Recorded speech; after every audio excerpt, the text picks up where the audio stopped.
Nagulat ng tensyon sa Senado matapos sumabog ang diskusyon kaugnay ng umano'y P10 bilyong pondo na hindi malinaw ang paggagamitan. Habang binubusisi ng mga senador ang alokasyon, ilang opisyal ang hindi agad makapagbigay ng konkretong paliwanag dahilan upang lalo pang uminit ang debate sa loob ng plenaryo.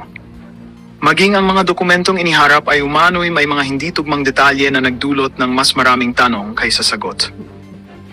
Sa gitna ng pagdinig, kapansin-pansin ang pagtuturuan ng ilang opisyal kung sino ang dapat managot sa nasabing anomalya. May mga nagsabing sila ay sumusunod lamang sa utos, habang ang iba naman ay nagsabing hindi sila bahagi ng proseso ng pag-apruba. Dahil dito, lalong dumindi ang tensyon at paulit-ulit na pinigilan ng komite ang bangayan upang maipagpatuloy ang maayos na pagtalakay sa pondo. Dahil sa dami ng butas at kakulangan sa paliwanag, nagbigay babala ang ilang senador na posibleng masuspinde o maharap sa kaso ang sinumang mapatunayang nagmanipula o nagkulang sa paghawak ng pondo. Iginiit nilang hindi dapat palagpasin ng ganitong kalaking halaga lalo na sa panahon kung saan mas kailangan ng bansa ng malinaw, tapat at wastong paggamit ng pondo ng bayan. Patuloy na aabangan ng publiko ang susunod na hakbang ng Senado sa kontrobersyal na isyung ito.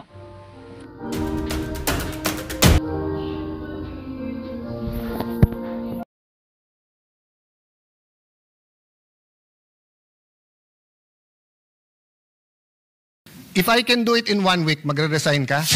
Nako, yan na. Yes. O sige, call ako. Call ako. So, Mr. President, we will meet tomorrow. Oh, so more or less, ilan ang bed capacity natin? Sir, Mr. Sergeant of Arms, pakitanggal yung naka-black na jacket. Sinabi ko na no coaching eh. Please leave the room. So it's probably about 800. Sir, suspended. Nako, napakainit ho niyan mga kababayan. Itong si Senator Alan Peter Cayetano, ito ho talaga ang mga klase na dapat maging Senate President.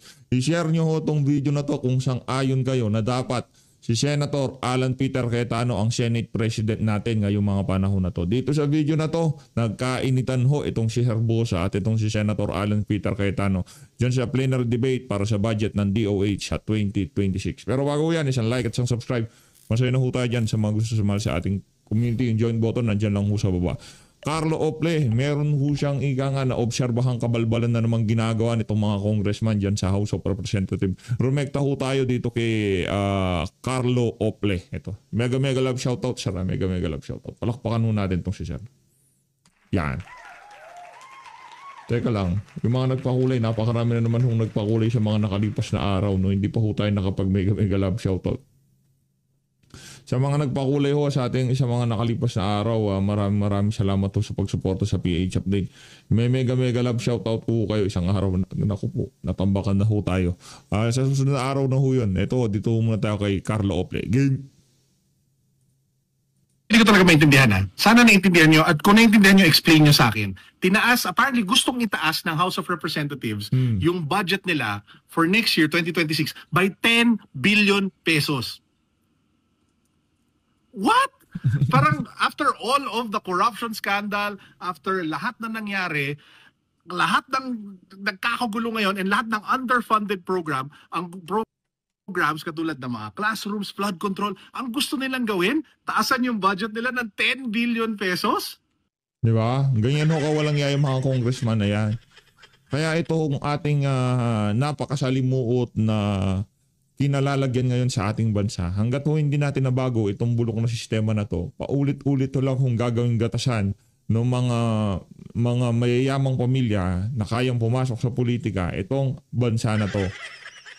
Paulit-ulit lang ho nilang gagatasan ng sambayan ng Pilipino. Kaya tayo, kung tayo tatanungin, kung sakali man na mabago na itong administrasyon na to, unahin ho nila ang pagbago sa sistema. Dahil na habang ito ho ang sistema, meron lang ho makaupong isang adik sa administrasyon. Wala, yari na naman ho tayo. Parang, taga-bars ba sila? Parang, di ba? Parang, why would you do that? I mean, are they that tone deaf? Are they that? Parang gano'n na ba silang walang pake sa image nila? Na parang okay lang sa kanila, taas natin budget natin kahit sobrang palpak ng performance nila. Na sobrang palpak ang nangyayari. sobrang lala ng corruption, and yet they still want 10 billion pesos more in their budget. Ano pwede gawin sa 10 billion pesos? If you take a look at it, that 10 billion pesos can fund probably 7,000 to 12,000 new classrooms. Na alam naman natin na yung DPWH sobrang tindi ng backlog dyan sa classrooms. Kaya kawawa yung mga estudyante dito sa Pilipinas. Ilan ang pwedeng matulungan yan pagdating sa, sabihin natin, sa medical emergencies? In short, yung 10 billion pesos na yan, parang awa nyo na. Huwag nyo nang idagdag sa budget ninyo. Ang dami nang nanakaw. And yet gusto nyo pang dagdagan yung budget na yan. It is the height of insensitivity. It is super tone deaf. And it is something that we shouldn't allow. Pwede ko talaga maintindihan ha. Sana naintindihan nyo at Grabe, kalampagin ho natin yung issue na yan. Huwag ho natin pahintulutan na madagdagan ho ang budget nito mga magnanakaw na congressman na to na panibagong 10 billion. Sana naman nila dadalhin yan. Kasi nasanay ho sila eh. Pwede ho nilang gawing basihan yung nagdaang budget nila. Halimbawa, ang budget nila sa nakaraan nasa 60 billion. Pagpalagay na lang natin, nasa 10 billion.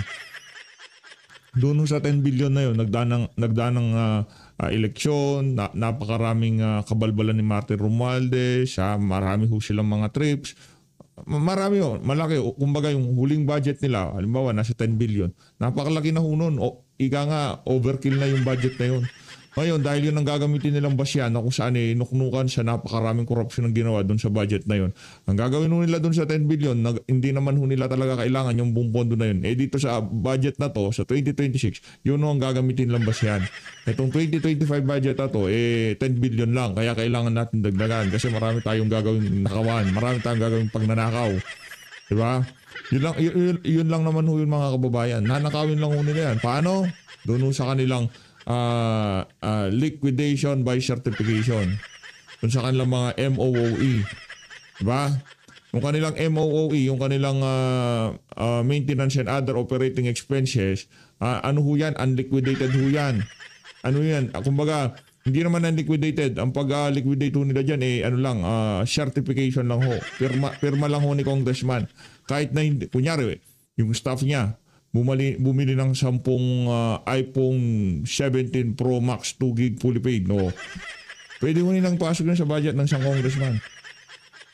Pwede. Bakit hindi? Ilalagay lang naman sa MOOE. Kahit hindi naman doon nakatalaga yung pera na yun. Pagka sinertipikahan ni congressman, yung perang pinambili ng iPhone 16 Pro Max ng mga walang yung staff nila, kahit sabihin nila, ito, ginamit namin to, nagpunta kami dito sa lugar na to, pinambili ng plane ticket, pinagganito, ganyan. Ganun lang ho kasimple yung pagre-report ng mga congressman na yan. Kaya yung iba ho, talagang target nila maging congressman kasi napakabilis ho ng pera dyan sa lugar na yan. Literal. Hindi naman ho natin natatrack kung magkano ginagastos nito mga congressman na to sa kanila, sa budget na napupunta sa mga opisina nila. Pagka naisipan ng isa sa mga tauhan niya na bumili ng isang bagong sasakyan, ganun lang kadali. Magsisertifika lang siya ng isang bagay na pinaggastosan ng partikular na pera na yon. Hindi naman ho kailangan na resibo. Walang resibo ganun. Walang kalokohan resibo sa kanila. Sisertifikahan lang ni congressman, isang pirma lang ni congressman, yung ginastos nung kung sino mang Poncio Pilatong tauhan niya. Kahit saan niya palinagay yun, kahit pinambayad niya ng mga babae yun para pumunta sa opisina ng kanyang amo. Walang problema. Pinambirthday ho nila, walang problema. Liquidation by certification. Yung 10 billion, doon ho mapupunta yun. Napaka walang yaw ng mga congressman yan. Isa ho sila sa factor kung bakit hindi ho tayo muunlad. Sino? Dahil sa mga politiko. Bago sila dapat manghingi ng panibagong pondo, dapat siguraduhin nila yung bawat sentimo na pupunta sa opisina nila, dapat mayroong resibo. Hindi naman pwedeng pumalag ang kuha sa kanila. Hindi po nila binuwag yung liquidation by certification na yun ha. Hanggang sa ngayon, ganun pa rin ang kalakaran nila dyan sa House of Representatives. Pagka binuwag na yon at ultimo 5 centavos na pumapasok sa opisina nito mga congressman na to, pagka meron na silang resibo, kahit 20 billion pa yun, wala tayong problema.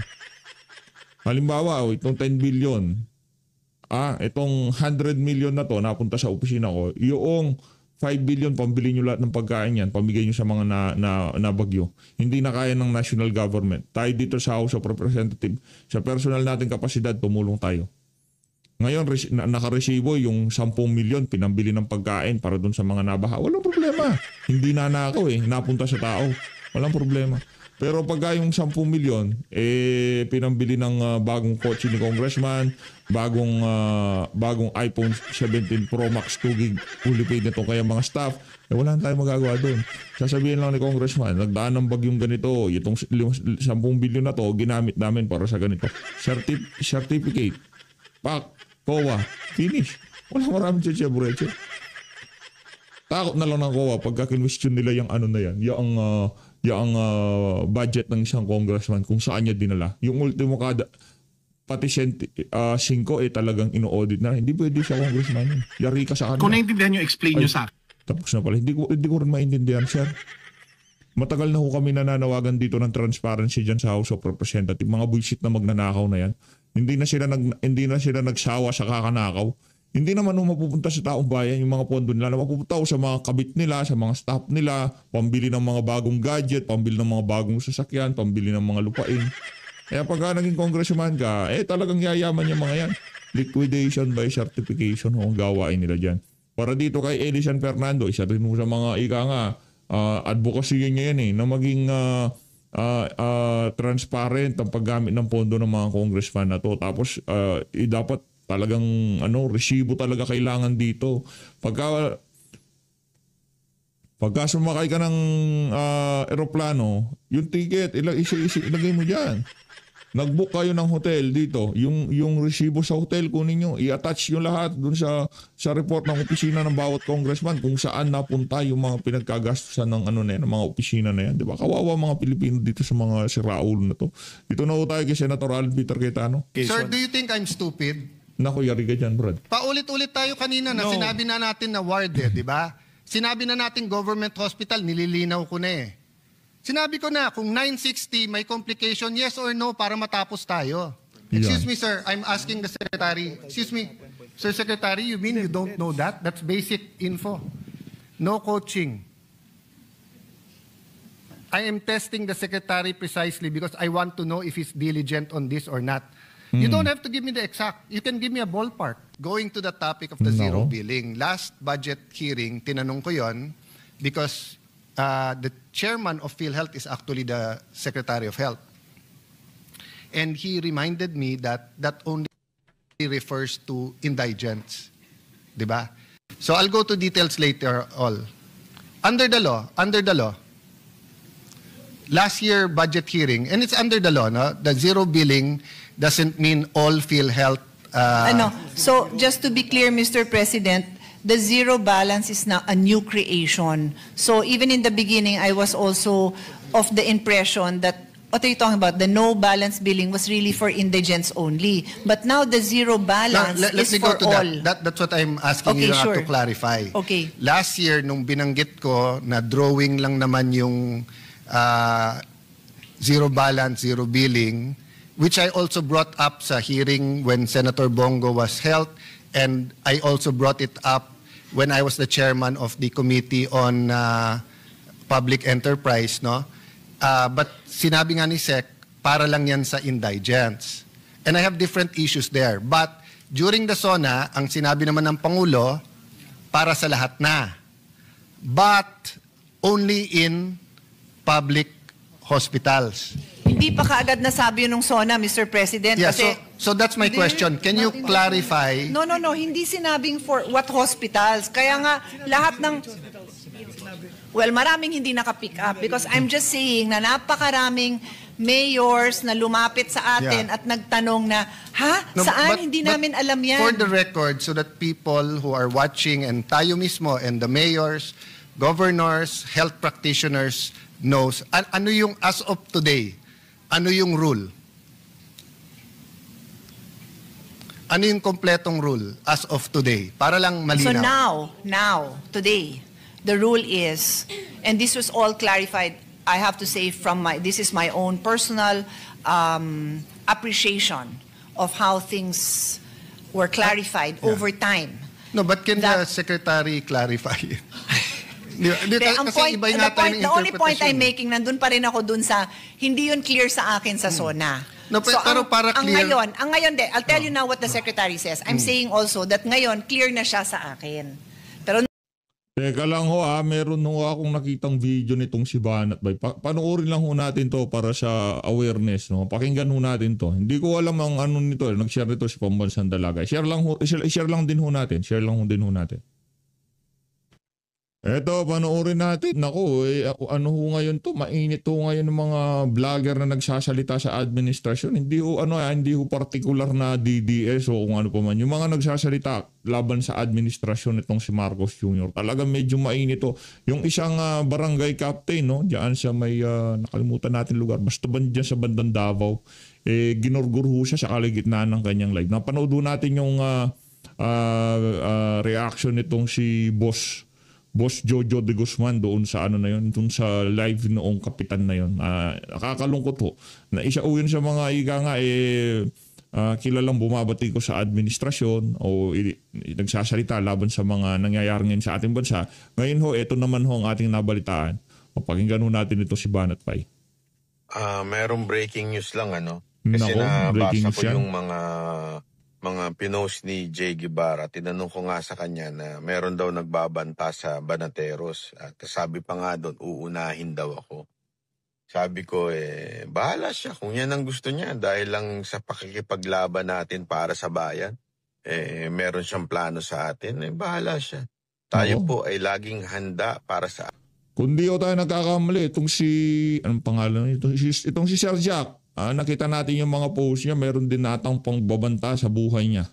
Pati itong si Sir Jack. Membro din ho ng Banateros Brothers yan. Ating bansa. Sabi nga, di ba, nang mamatay ng dahil sa'yo. Sabi ko nga sa mga kasamahan ko sa Banateros, lahat naman tayo matitigok someday. Di ba? Lahat tayo. Pero yung paraan at para tayo matigok, iba-iba yan. Maari ikaw matigok dahil sa sakit, o dahil sa disgrasya, o aksidente. Ang pinakakarangal-rangal yung mamatay ka para sa bansa mo. Kung yan ang gusto nilang gawin sa amin, sige. Pero syempre, hindi tayo papayag ng hindi lumalaban. Kaya nga ginagawa natin ng lahat ng pag-iingat at lahat ng paraan na para maproteksyonan ng ating sarili. Pero gayon pa man, kung akala nila natatakot kami, abay po ang putang ina ninyo. Kalma lang, Bay. Talagang matindi itong si Bay. Matindi talaga. Yan ang akala ninyo. Pangalawa, si Jack. Si Jack, diba? Si Jack. Bagong Banateros. Tumawag sa akin. At meron na pag-alaman niya na binabantaan din siya ng isang grupo. Hindi ko na lang sasabihin kung ano itong teroristang grupo na ito. Binabantaan din siya na kesyo yayariin din daw siya. Buti na lang, nalaman ng kanyang tatay at binalaan siya. Sabi, mag-ingat ka, Jack. Alam mo, eto lang masasabi ko sa inyo. Mula nung binanata namin itong mga kampwet, itong makakaliwang terorista, mga NPA, ang mga hindot na yan, akala nila basta-basta kami matatakot. Huwag kami, Banateros kami. Huwag kami. Kasi kami, handa po kami sa kung anumang mangyayari. Hindi ko namin sina-challenge. Siyempre, tangina, hindi pa pwedeng kakayanin nyo lang kami basta-basta. Talagang magkakasagupaan tayo kung ganyan ang inyong iniisip. Pero gayon pa man, handa kami. Handa kami para sa bayan namin. Dahil yan ang aming mula nung kinabataan namin, mula elementarya hanggang high school, yan ang ating kinakanta. Diba yung national anthem natin. So handa tayo. Bakit to? Kasi para sa bayan. Bayan unahin natin. Ngayon, kung yan ang inyong nasa isipan, sige lang. Sige lang. Tingnan natin. Hindi po kami natatakot. Alam mo ngayon, desperado na itong gobyerno na ito. Alam kasi nila na talo na sila sa lahat ng mga bagay, di ba? Alam nila na bubuking na yung kanilang mga sikreto. Unti-unti nang nalalantad ang kanilang kasinungalingan. At kung kaya nilang patahimikin ng mainstream media, kami hong mga banateros, hindi ho nila kakayanin patahimikin. Lalaban kami para sa bayan. Ipaglalaban namin ang bayan. Ngayon, bahala na ang ating Diyos magprotekta sa amin at gayon pa man, yung pag-iingat namin, siyempre, hindi nyo kami madaling mayayari. Sigurado ko sa inyo, hindi kami madali. Ha? Okay? So, maliwanag ho ha. Ano na lang kasi, ika nga labasan na lang ng mga argumento. Hindi kinaya sa argumento, dinadaan na lang ho sa takutan, hindi na ho to takutan meron na ho kasing nangyari. Kumbaga, yung isa sa mga nagsasalita kaugnay sa mga kalokohan ng bansa na to, pumlakda na di ba? Ano ho kasi yan, ingat na lang. Sigurado naman tayo papalag itong mga banateros na to. Isa ho sila sa mga ika nga kung naghahanap po kayo ng mapapanood na sigurado kayo talaga maprinsipyo at para sa bayan ng ginagawa. Wala na dito si Banat. Banat ba yung mga banateros? Suportahan nyo ho yung mga yan. Malulupit yan. Yan si Jay Guevara, yan si Boss Dada, pinapanood ko yan. Malupit ho mag-analisa yung mga yan. Magagaling talaga yung mga yan. Talagang prinsipyo kung kanilang inuuna. Dito balik ko tayo kay Senator Alan Peter Cayetano. Ito talaga mo prinsipyo. Nung sa SONA, hindi pa siya what's clear. the rule So as what of the today? rule is now, and I also shared the rule with our colleagues earlier, is that if you go to any DOH hospital and you are a patient in a basic accommodation or ward, then zero balance ka, which means zero. Wala kang babayaran. Whether indigent ka o hindi. It doesn't matter. Okay. Basta tao ka, Pilipino ka, pumunta ka sa DOH hospital at dun ka sa basic accommodation or ward, that means you will have a zero balance. Okay. So, ang problema dito wala daw pang bili ng gamot Diba? Diyan lang sa PGH, wala na daw gamot. Zero balance, mamamatay ka naman doon. Alam nang to, walang gamit. Punta ka dito, lahat, mga may sakit. Free. Kahit hindi indigent, free kayo dito. Pasok. Maghintay kayo dyan. Pagka may lumabas, kayo pumasok, mamamatay kayo dyan, tapos labas. Lahat ng papasok, mamamatay lahat. Walang gamot di ba? Saan napunta? Nandun sa maleta ni Galdi ko. so kung hindi naman sa DOH hospital, pero indigent ka, zero balance ka ba? No balance. Ano ba difference ng no balance at saka zero balance? Pa nangyayari. Tapos susuportahan ko kayo dyan. Hindi, dito ako kay BP Sara. Dito ako sa DTS. Pag pumunta ka ngayon sa LGU Hospital. Mag-apply na akong senador dito kay BP Sara. Ditiket na ako para kung manalo ko pagdating ko sa Senado. Sige, doon kami debate ni Tito Sen. Naku, mga ka-reaction. Alam mo, Tito Sen, ginalit mo lang si Anjo Iliana Wala namang planong tumakbong senador yan Ginalit mo Gusto lang yan vice mayor di ba? Natalo nga lang siya kasi siguro kulang sa pondo. Pero mga ka-reaction, dito nakita natin si Anjo Iliana. Hindi ko sinasabing gugustuhin siya ng 100% ng mga DDS. Kasi po alam po ninyo yung mga DDS. Kapag nararamdaman nila na talagang hindi ka patunay o hindi ka pa talaga yung suporta ng mga DDS, yung ibang DDS medyo paganon-ganon pa sa'yo. Pero kung magpapatuloy itong si Anjo Iliana sa ginagawa niyang yan hanggang 2028, malamang sa malamang baka bibit-bitin din siya ng mga DDS, Pero dito mga kareaksyon ng malaking katanungan. Ito po ang malaking katanungan dito. Bakit ginagago ng Itbulaga si Anjo Iliana? Maraming alam niya si Anjo. Sige, sabi niyo, pasabugin ninyo yung bulok ni Anjo. Walang problema kay Anjo yan. Walang problema kay Anjo yan. Ang problema ninyo, kapag pinasabog ni Anjo Iliana, si Tito Soto, yung bulok niya, yung bahong tinatago ni Tito Soto, Ito mga kareaksyon tanghaling tapat.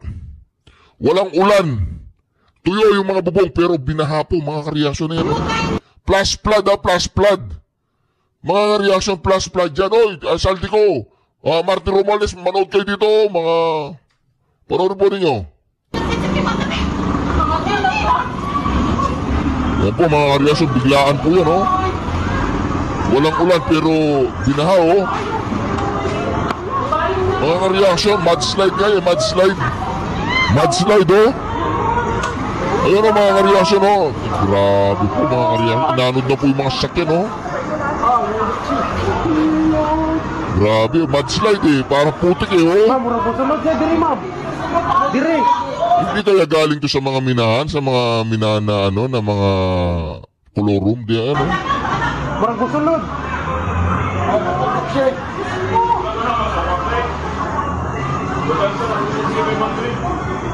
Walang ulan dyan mga kareaksyon ha. Grabe po mga kareaksyon no? Mga punyetang mga congressman na nagnakaw ng flood control fan. Bongbong Marcos, nakita mo yun? Diba kasi napakagara mo Bongbong Marcos nung kampanya nung 2025. Napakalupit ng stage ninyo. Hindi ko alam kung magkano sinuporta mo kay Pampilo Lacson tsaka kay Tito Soto. Binigyan mo ba sila ng milyon-milyon o bilyon-bilyong pera? Tanong lang. Diba? Dapat siguro mga punyetang magnanakaw,